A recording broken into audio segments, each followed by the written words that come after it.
ખેડાની પેટલી પ્રાથમિક શાળાના વિવાદમાં નવો જ વળાંક આવ્યો છે। શિક્ષકોએ આચાર્ય સામે આવેદનપત્ર આપ્યા બાદ નવો વળાંક આવ્યો। શિક્ષકોએ આચાર્યને ફસાવવા આવેદન આપ્યું હોવાનો દાવો થઈ રહ્યો છે। શાળાના વિદ્યાર્થીઓના વાલીઓએ શિક્ષકો ઉપર આક્ષેપો કર્યા છે। શાળાના શિક્ષકો વિદ્યાર્થીઓ પર ધ્યાન ન આપતા હોવાનો દાવો થઈ રહ્યો છે। ચાલુ ક્લાસે પણ શિક્ષકો માત્ર મોબાઈલ પર જ ધ્યાન આપે છે। આચાર્યએ ઠપકો આપતા શિક્ષકોએ આવેદન આપ્યું હોવાનો દાવો કરાયો। વાલીઓ પણ આ શિક્ષકોથી ત્રાસી ગયા હોવાનો દાવો છે। આ શિક્ષકોને ભણાવવામાં કોઈ રસ જ નથી તેમ વાલીએ કહ્યું। આ શિક્ષકોને માત્ર મોબાઈલમાં જ રસ છે।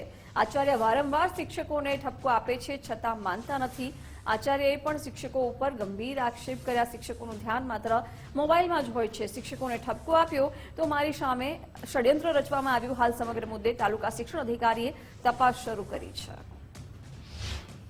ચોથા ધોરણમાં જ્યારે મારી બેબી હતી ત્યારે એક ટીચરે જ્યારે પરીક્ષા ચાલતી હતી વાર્ષિક પરીક્ષા એમાં જે મારી બેબી જે લખતી હતી એ પછી એ બેબીનું પેપર મારી છોકરીનું પેપર લઈને બીજા છોકરાઓને સાહેબ લખાવતા હતા। એની ફરિયાદ કરવા માટે હું પ્રિન્સિપાલ ત્યારે આ નહોતા નરેન્દ્રભાઈ, બીજું કોઈ હતું, અભિષેક સર હતા। છોકરાઓને ભણાવવાના બદલે લેડી બેન છે જે શિક્ષક એ મોબાઈલ લઈને જોતા હતા। પ્રિન્સિપાલે મોબાઈલ લઈ લીધા એટલે એનો આક્ષેપ મૂક્યો છે। અને આ પ્રિન્સિપાલ સાહેબ ઉપર જે આક્ષેપો કર્યા છે ખોટા। પ્રિન્સિપાલનું કેવું છે વલણ? સારું। મારા બે છોકરા સ્કૂલમાં ભણે છે। આ સાહેબ એમની જગ્યાએ કમ્પ્લીટ જ છે। આજુબાજુના શિક્ષકોને એ મોબાઈલ આલતા નહીં। સવારમાં આવે એ ટાઈમમાં ફોન લઈ લે છે।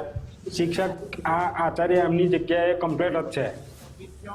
કેટલી ગામના ગમે તે એમને માનતા હોય પણ આપણે આ શિક્ષક આપણા માટે કમ્પ્લીટ છે છોકરા માટે। શિક્ષિકાઓ છે એ બાળકો પ્રત્યે કેવું વર્તન કરે અને કેવી રીતે ભણાવે એ એમને કોઈ નોલેજ જ નહીં આપતું।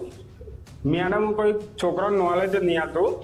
આ સાહેબ જ એમની જાતે બધું એક્યુરેટ કરે છે। ગયા શુક્રવારે જે સફાઈ અને પ્રાર્થના સભા બાબતે જે શિક્ષકોની બેદરકારી હતી અને એના માટે મેં જે કડક શબ્દોમાં ઠપકો આપ્યો હતો, સ્ટાફ મિટિંગ કરી હતી, સ્ટાફ મિટિંગમાં પણ કામની વહેંચણી કરી હતી અને એ રીતે કામ કરવા છતાં પણ કામ સારી રીતે ન થયું અને તેમ છતાં પણ બીજા દિવસે પણ મેં ઠપકો આપ્યો હતો અને એના પરિણામ સ્વરૂપે આ શિક્ષકો ગભરાઈ અને આવેદનપત્ર આપી આવ્યા છે અને આ પ્રશ્ન માત્ર ને માત્ર એમને કામ નથી કરવા બાબતના ઊભા કરેલા છે। બાબતે 14 માર્ચના રોજ તાલુકા પ્રાથમિક શિક્ષણ અધિકારી વસો, જિલ્લા પ્રાથમિક શિક્ષણ અધિકારી શ્રી ખેડા તથા માનનીય જિલ્લા વિકાસ અધિકારી શ્રી ખેડાને શિક્ષકો તથા માન્ય સંઘો દ્વારા આ બાબતે આવેદનપત્ર આપવામાં આવેલ છે।